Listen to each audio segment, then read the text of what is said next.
In this video, I'll show you how every day you're acting out an invisible script that was written by your parents or caregivers before you were 8 years of age.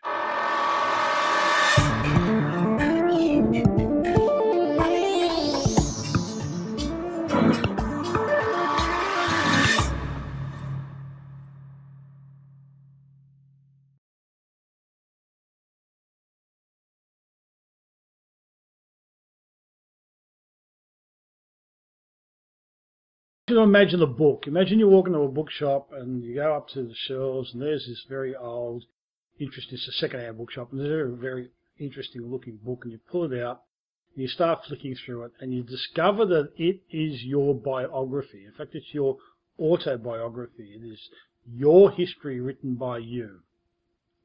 And you're flicking through the book, and let's just imagine that it's possible that it has your whole life from birth through to death is in this book already.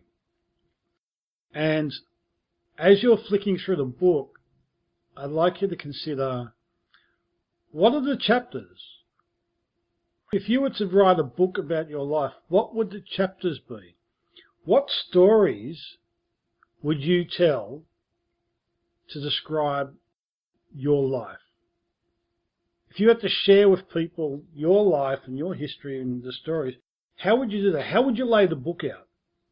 And now for a second, just imagine if this was a fiction book, rather than being your autobiography, what if it was just a book of fiction, a fictional biography of some person, a fictional story? What genre would the book be? Is the story of your life a comedy? Is it a tragedy? Is it a romantic comedy? Is it a horror story? Is it a drama? Is it light entertainment? How would you classify your life and the stories that have unfolded? Now, such a book already exists, and it exists in your mind, and that is your life script. You've already decided the genre of your life, and you've already decided the major storyline of your autobiography in your mind, how it will flow.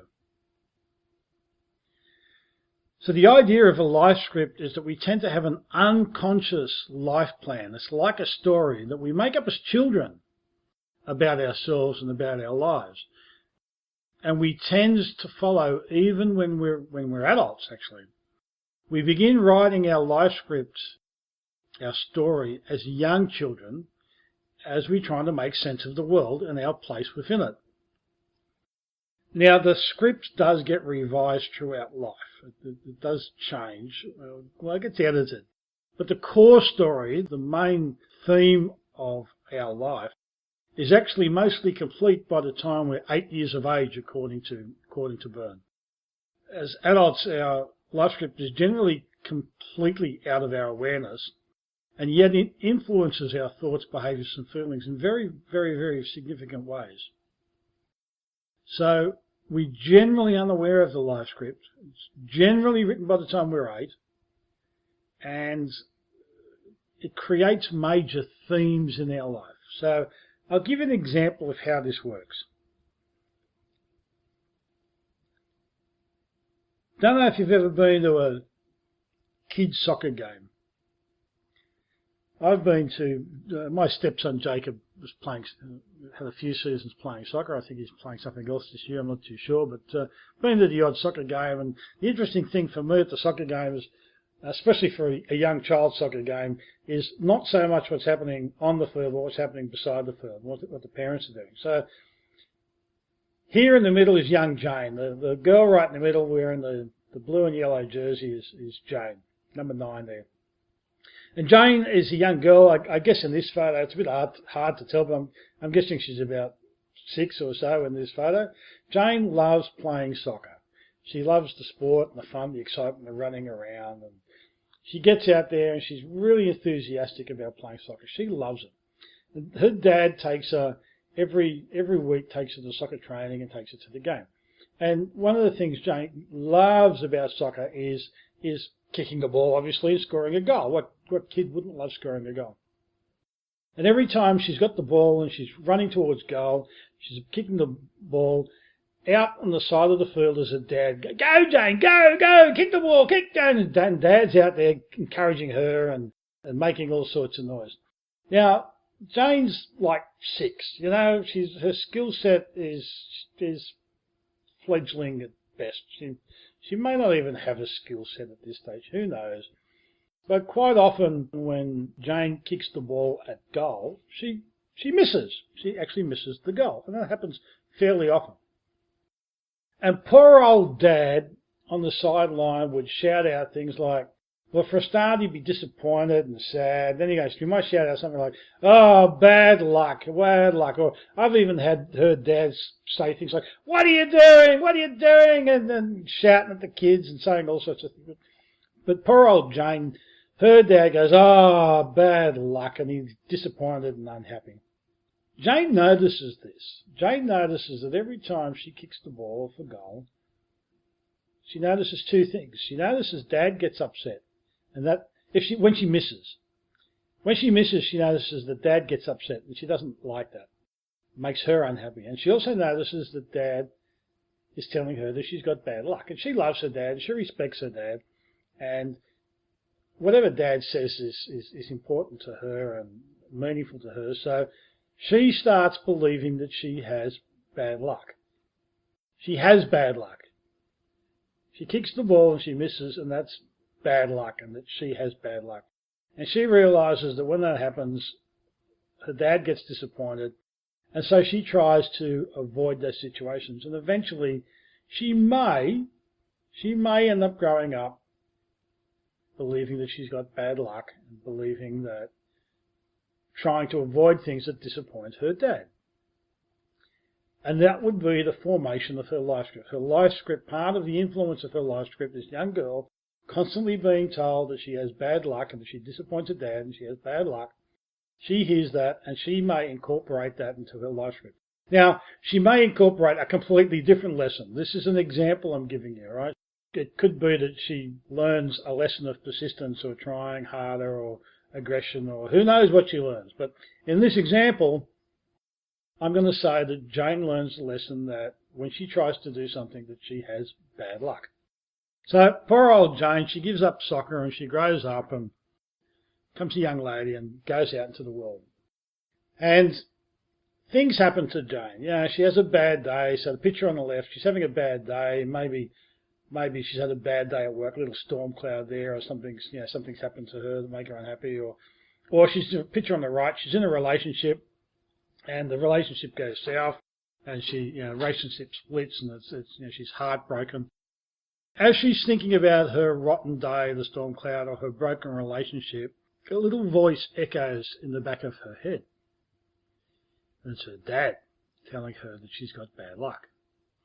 Every time something happens to Jane that's not quite positive, she thinks that she's got bad luck. Dad's voice comes echoing back.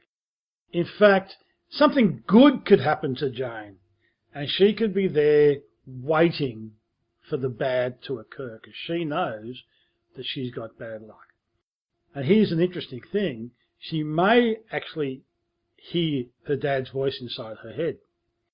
When she thinks about whether she's got good luck or bad luck, she may actually hear Dad's voice on the soccer field. Or she may just have that feeling of bad luck. These can play out in different ways. But that concept that she's got bad luck will be with her for the rest of her life and influence nearly everything that she does. Every time something bad happens, it's because she's got bad luck.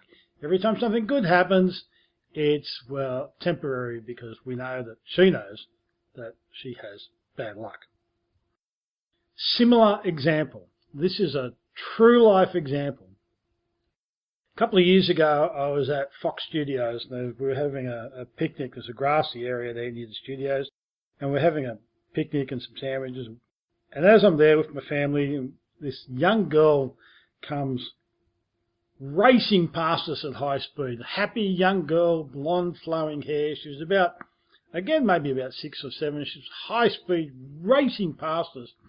And as she's racing past us, I could hear her say, Daddy, Daddy, if it's not too expensive, can I go and pet the animals, please? I look to where she's running, and there's a petting zoo, some little baby animals.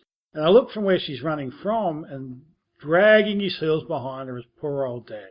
And Dad didn't look happy at all. He was a grumpy looking thing. She was a beautiful young girl, and he was a grumpy looking thing. But what struck me was what she said. If it's not too expensive, can I pet the animals, please? And I thought to myself, why would a 6 or 7-year-old girl worry about, think about whether petting the animals was going to cost money and if it was expensive or not? And why did her desire to pet the animals, why was it conditional on the expense? Well, why do you think? It's because poor old Dad probably for some, maybe didn't have a lot of money, and he's always, mum or dad or both, or there's people always talking about money. Can't do this because it's too expensive. Can't do that because it's too expensive. Haven't got a lot of money. Got to be careful with our money. It's a theme that she heard so often that's in the background all the time, that there's not enough money, and that happiness, what this was, is that happiness, her wanting to pet the animals, her happiness was conditional on whether they could afford it or not. At 6 or 7 years of age, she'd already learned that her happiness was conditional on her ability to afford it. And this is something she's been taught as a child. Now, the question I have is, how does that child grow up to be an adult? What sort of adult will that person become? Now, the answer to that question is a bit of an unknown, but there are I'll give you two extremes. One extreme, the obvious extreme, is that child grows up believing that money is scarce and money is hard to come by, and will spend a life having financial difficulties, maybe even poverty, being a reflection of the financial situation her parents were in. Believing that there's not enough money and that all of her happiness was conditional on the money that she had. That's one thing she could grow up to believe. That's if she ended up being consistent with the values of her parents. But sometimes kids learn a value from their parents, and they end up going into conflict with it. In other words, they learn the rule, they learn the value, but then they apply different rules. So what could happen is that she could grow up being great with earning money, realising that it's hard to earn money, and then doing her hardest to earn money, and end up having lots and lots and lots of money. She could actually end up becoming very cautious and careful and affluent with her money, and not a spendthrift, and find it easy to make money because she's heard the lesson about how hard it is to get money, so she's very, very diligent. She's very diligent with her money, and she ends up earning a lot of money. Either way, and look, there's probably another dozen other outcomes, but you can't deny that the constant message that her father or her mother or whoever it was echoing about money would have some sort of impact on this young lady that would repeat over and over and over again. It would become a theme. It would become the genre of her life. Already at 6, she was saying, if it's not too expensive, can I do this? That was the first thing she thought about, which in my mind is something that 6-year-olds shouldn't have to worry about. But that's me. So how does this relate to high-performance thinking? A high-performance thinker is able to see the patterns in their own behaviour and then to implement strategies to rewrite parts of their life script. So in high-performance thinking, you would have a way of looking back on your life, looking at what the themes are, looking at what the genre of your life is, and potentially understanding how these themes got to be written, how the script came to be, and then rewrite parts of it. This is part of changing your set point. This is also a very useful coaching tool in helping you understand other people's behaviour. If you observe other people and see themes in their life, you can bet your bottom dollar under the transactional analysis model that they're living out their life script, and their life is being played out to a script, to a set of themes that they will repeat over and over and over again. Action exercises. Think about the people you know. Can you recognise any recurring patterns in their lives? Think about someone specific, and you'll know who I'm talking about. For example, you know anyone that goes from one bad relationship to the next, or someone that's always changing jobs, or someone who's always angry. So I'm sure somebody will stand out in your mind. Now, reflect on your own life. And do you recognise any recurring themes in your life? Next, have a think about what are the negative descriptions you have of yourself. What parts of yourself do you not like? For example, you might say, I have poor time management skills, or I'm not athletic, or I'm not good with money. So what are the negative labels or thoughts or descriptions you have of yourself? And then think about this. How would your life be different if you realised that those negative descriptions are not true? How would your life be different if you realised that those negative descriptions are not true?